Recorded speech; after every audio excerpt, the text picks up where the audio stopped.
ભારતીય જનતા પાર્ટીના ગુજરાતના સાંસદ શ્રી મનસુખ વસાવા આદિવાસીઓના પ્રશ્નોને લઈને ધરણા ઉપર બેઠા હતા. હવે આ જ મામલે આમ આદમી પાર્ટીના ગુજરાતના પ્રદેશ પ્રમુખ શ્રી ઈસુદાન ગઢવીનું એવું કહેવું છે કે જો મનસુખ વસાવા અને ચૈતર વસાવા જેવા નેતા બનવું હોય તો જેલમાં જવું પડે. ઈસુદાન ગઢવીના તીખા આક્ષેપ મનસુખ વસાવા ઉપર કર્યા છે એમણે, અને કહ્યું છે કે મનસુખ વસાવા ખોટો દેખાડો કરે છે, ખોટું નાટક કરે છે. જો ખરેખર એમને આદિવાસીઓની ચિંતા હોય તો જ્યારે આદિવાસીઓના પ્રશ્નો રાત્રે 2 વાગે ચૈતર વસાવા સોલ્વ કરવા આવે છે, એ વિસ્તાર તો મનસુખ વસાવાનો હતો, એમને સોલ્વ કરવાની હતી. સાંભળો ઈસુદાન ગઢવીનું આ મામલે શું કહેવું છે. અને આ ચૈતરભાઈ વસાવા જે આદિવાસી સમાજનો અવાજ બન્યો એને ભાજપે ખોટી રીતે જેલમાં નાખ્યું છે અને અંબાજીથી ઉમરગામ સુધી મારો આદિવાસી સમાજનો બદલો લેશે. આદિવાસી સમાજ અંગ્રેજોની સામે ઝૂક્યો નથી. આ ભાજપની કોઈ ઓકાત નથી કે મારા આદિવાસી સમાજને ઝુકાવી દે. બીજું કે આદિવાસી સમાજ હવે જાગૃત થઈ ચૂક્યો છે અને આદિવાસી સમાજનો હીરો ટૂંક સમયમાં કદાચ બની શકે કે આજે અથવા તો થોડા દિવસમાં જ ચૈતરભાઈ વસાવા બહાર આવી જશે. અને ભાજપની તાકાત નથી કે અંબાજીથી ઉમરગામ સુધી આદિવાસી સમાજને ઝુકાવી શકે. એટલે આમ આદમી પાર્ટીના જેટલા પણ નેતાઓ છે એના ઉપર દમન ગુજારવા ભાજપે આકાશ પાતાળ એક કર્યા છે. ગુજરાતની જનતાને વિનંતી કરું છું કે તમે કમસે કમ અમારી સાથે રહો.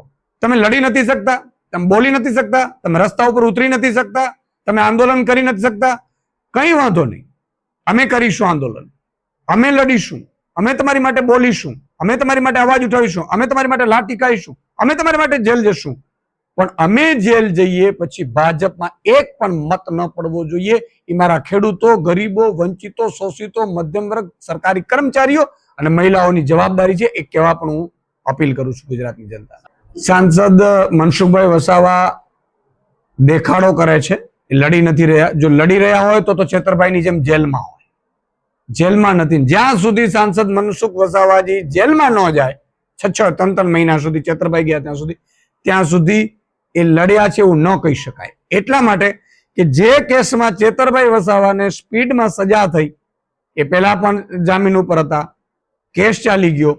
એ કેસ શું હતો કે એક આદિવાસી ખેડૂતને ખેતરમાં રાત્રે 2 વાગે વનકર્મીઓ જેલમાં ખેતરમાં ગયા હતા અને એ મામલે ચૈતરભાઈ અવાજ ઉઠાવ્યો હતો. એ વિસ્તાર તો મનસુખભાઈ નો હતો. તો પેલા તો મનસુખભાઈ અવાજ ઉઠાવવાની જરૂર હતી, ચૈતરભાઈ તો પછી ઉઠાવવાની જરૂર હતી. તો મનસુખભાઈ એ સમયે કેમ ઉઠાવ્યું નહીં? એટલે અત્યારે આદિવાસીઓ ભાજપથી વિમુખ થયા છે. એટલે મુખ્યમંત્રી અને પ્રધાનમંત્રીએ મનસુખભાઈને એવું કીધું છે કે દેખાડો કરો તમે આદિવાસી સમાજના મસીહા છો એવું, નહીં તો ચૈતરભાઈ વસાવા ઉમરગામથી અંબાજી સુધી બધી સીટો જીતી જશે. એટલા માટે તેના નાટક છે. પણ સાચા જો હોય તો 3 મહિના જેલમાં જાય તો ખબર પડે મનસુખભાઈ. આમ આદમી પાર્ટી સતત લડત લડી રહી છે. આપણે જોયું હશે કે કડદા કાંડ હોય કે સૌરાષ્ટ્રમાંથી આખા ગુજરાતમાં કિસાન મહાપંચાયતો વિવિધ મુદ્દે કરી 10,000 કરોડનું પેકેજ સરકારે જાહેર કરવું પડ્યું. હાઈ ટેન્શન લાઇનના મુદ્દા હોય, કિસાન મહાપંચાયતો ગાંધીનગરમાં 1 દિવસનો પ્રતિક ઉપવાસ કર્યું, હમણાં તમે જોયું હશે 1 મહિના પહેલા. અને સતત અમે લડી રહ્યા છીએ. આજે ભરૂચમાં પણ સંમેલન છે ખેડૂતોનું. આ સહિત જ્યાં જ્યાં ખેડૂતો લડી રહ્યા છે એ મામલામાં અમે ખેડૂતોને એટલું કહીએ છીએ કે અમે લડતની તમારી સાથે છીએ, પણ આ અહંકારી રાવણ જેવી સત્તા સામે માત્ર આંદોલનોથી હવે નિરાકરણ નહીં આવે. સરકાર બદલો, તમારી પોતાની આમ લોકોની, આમ જનતાની, આમ આદમી સરકાર લાવો અને નિર્ણયો કરો તમારે સરકારમાં બેસીને. અત્યારે અંગ્રેજ સરકારનો કાયદો ચાલી રહ્યો છે, હજી પણ એમાં બદલાવવામાં આવ્યું નથી. આ લોકો જે નવા કાનૂન કે જે લાવે છે એ લોકો વળતરને લઈને લાવે છે. એવું હજી એમાં પ્રાવધાન નથી કે ખેડૂતને પૂછ્યા વિના જમીનમાં ઘૂસી ન શકાય. આમ આદમી પાર્ટીની સરકાર આવશે, મેં આનો અભ્યાસ કર્યો છે. જે કંપનીઓ આવશે યા તો ભાડું આપશે યા તો નફામાં પ્રોફિટ આપશે.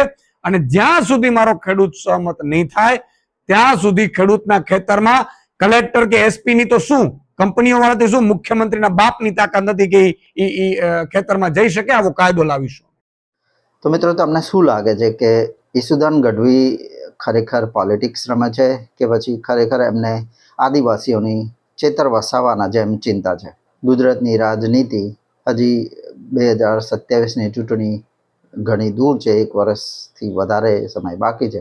પરંતુ આ બધા મામલાઓથી રાજકારણ ગરમાયેલું રહે છે. ખેડૂત સંમેલનમાં બોલતા શ્રી ઈસુદાન ગઢવી ખેડૂતોના વિષયોને લઈને પણ ખૂબ ચિંતિત છે અને તેઓએ ભારતીય જનતા પાર્ટી અને વીજળી કંપની ખાસ કરીને અદાણી ઉપર ઘણા મોટા આક્ષેપો કર્યા છે. આ વિડીયોમાં ફક્ત આટલું જ. મળી આવતા વિડીયોમાં. ત્યાં સુધી જય શ્રી કૃષ્ણ.